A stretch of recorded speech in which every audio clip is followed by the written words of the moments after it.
I am so happy that you're able to join us for this extended interview.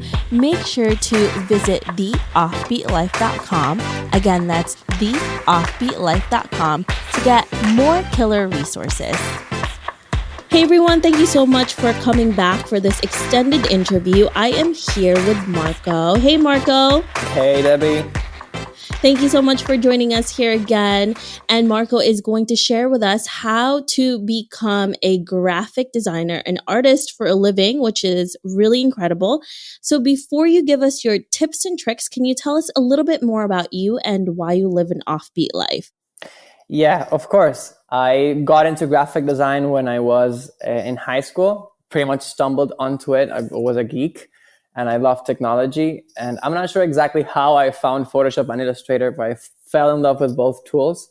And that has just led me into a lot of opportunities, landing some freelance client work when I was in my early 20s.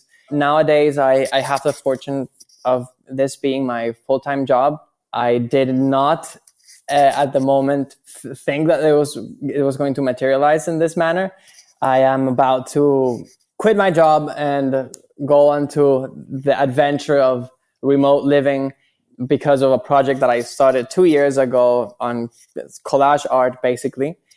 And I'm really excited to embark on this adventure. So yeah, I'm pretty much location independent as of a couple of months from now. And yeah, eager to know how that comes up. Well, this is such an exciting part of the journey, right? When you're first starting out, you still don't know what's going to happen, but you're preparing for it, which is really exciting and also nerve-wracking at the same time. Let's talk about how you actually started becoming a graphic designer. For somebody who has not done this before, or they know a little bit but want to start, what are some of the best tools that they need to use and learn in order to do this successfully? Yes, that's a good question. I've had people approach me before saying, okay, how can I, yeah, exactly this, how can I get onto graphic design? And I would say first and foremost, you have to know the tools. And what are the tools? In my case, it's what we call the Adobe suite. So it's Photoshop, Illustrator, InDesign, and What's Not. My main two tools, the one that I use the most, are Photoshop and Illustrator. So what I would advise anybody that wants to get into graphic design is learn the tools. Nowadays, there are so many channels you can get your hands onto and learn. YouTube, of course, is probably the first one that comes into mind. When I first started, I didn't have many places to go to, and I still did, find YouTube tutorials back in the day. I remember copying this guy. He made speed paintings, the beautiful speed paintings on Photoshop, and I basically copied every single move as he went. And this is how I taught myself Photoshop. So nowadays, I would say you go onto YouTube, you go onto Skillshare, you go onto Domestika if you are from Latin America. There are many wonderful places on the internet to start learning these tools. That is a really great information to have because you don't really need to have formal education. And I know Marco didn't have a degree on this, right? So what can you say to somebody who doesn't have the experience but feels really incompetent because they didn't go to school for it? That's screw school. No, okay. I have a lot of respect for the people that go to the university. Don't take it that way. But I've always been divergent. And I would say, don't get discouraged. Careers as graphic design nowadays, the world or globalization has just made this so easy for you to learn independently from any kind of academic teachings. You don't have to go to the university. You can do exactly as I say so. And as long as you're committed, as long as you're passionate about it, you will learn it and you will make profit from it. And you're definitely the living proof that it can happen if you have the commitment and the time and just putting enough work and effort into it. You can definitely do that. So now once somebody actually started doing this, they do have work and a portfolio. Which platforms do you find are really valuable to show your work? It varies depending on your skills, but I would say you have to get comfortable with at least 2 or 3 platforms. Again, taking myself as an example, Instagram was the one that I conquered the first. Instagram is a fantastic tool to use as a portfolio. If you're a designer, if you're an artist, you can put yourself out there using Instagram. Of course, everybody knows it. But then there is also other alternatives like Behance and Dribble if you're more into illustrations. I would suggest don't spread too thin, because that is a common mistake that we all make. And in my case, it also happened in the beginning. I just wanted to get my hands onto every single social media channel that I could. So I went to Pinterest, I went to Dribble, Behance, Instagram, and I was overloaded with information. Start small, make a strong portfolio. I would say Instagram and Behance are the best first choices to start up with to show your work. Yeah, those are good tools to have. And like we talked about this on the previous interview, is that social media is such a great way to actually show future clients your work and what you can do, what skill sets that you have, and really enhance those so they know what they're getting themselves into. Absolutely.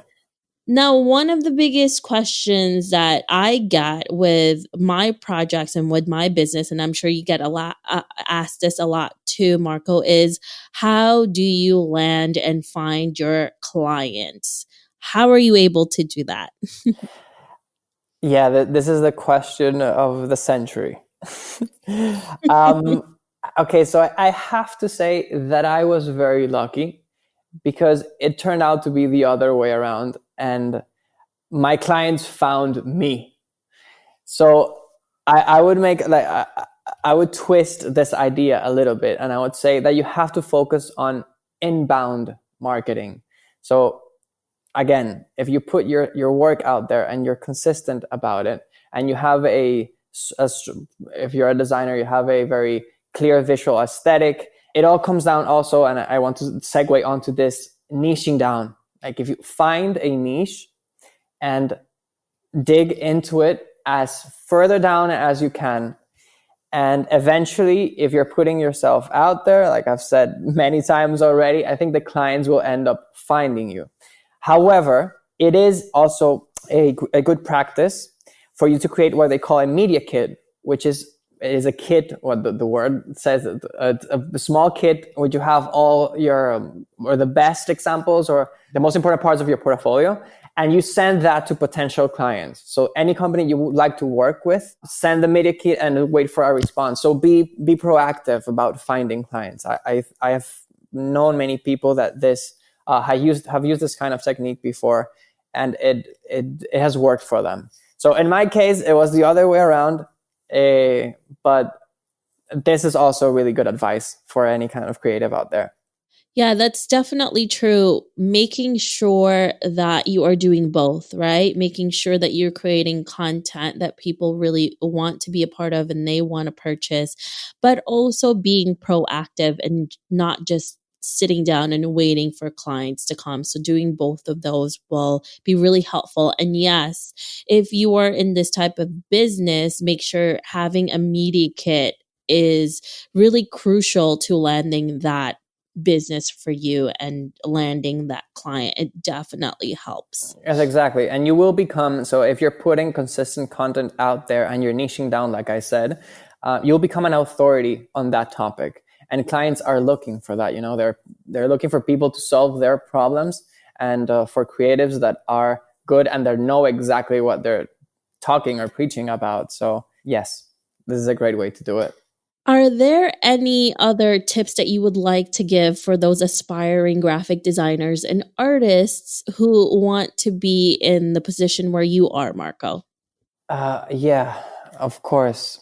I would say, and I will end up being so redundant with this, but I can't I cannot stress it enough, to put yourself out there. I think that's it. Don't copy from others. Be authentic. Be original. You will find your own voice. Ask for advice. Reach out to your idols, to people within your industry. I mean, like I said in a group, you just said actually, social media has opened so many doors for us. You can get in touch, just shoot a DM to somebody and you can get instant feedback. So the ultimate advice that I would give to any person pursuing this career or artist that wants to make a living off it is just really crushing the barrier and then the fear and that crippling fear of showing your work, putting yourself out there, connecting on social media, finding a couple of mentors that you look up to, and following their advice, the content that they put out. This is how you learn. Also, you have to be constantly learning. And again, there are so many platforms that enable you to do this nowadays. Constantly reinventing yourself, learning new skills. Otherwise, you'll become stagnant and then the market will eat you. So strive for being different, strive for being authentic, and strive for being original and yourself. Wow, that is a great tip to have for those aspiring artists and graphic designers for sure. Thank you so much, Marco, for being here with us. I really appreciate all of the tips that you gave us. Thank you, Debbie, for having me here. I had a blast. I hope you enjoyed this extended interview with Marco.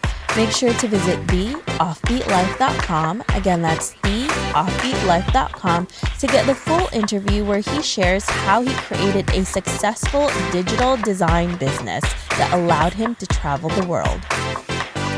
Thanks for joining me on this extended interview. Don't forget to subscribe and leave a review on iTunes.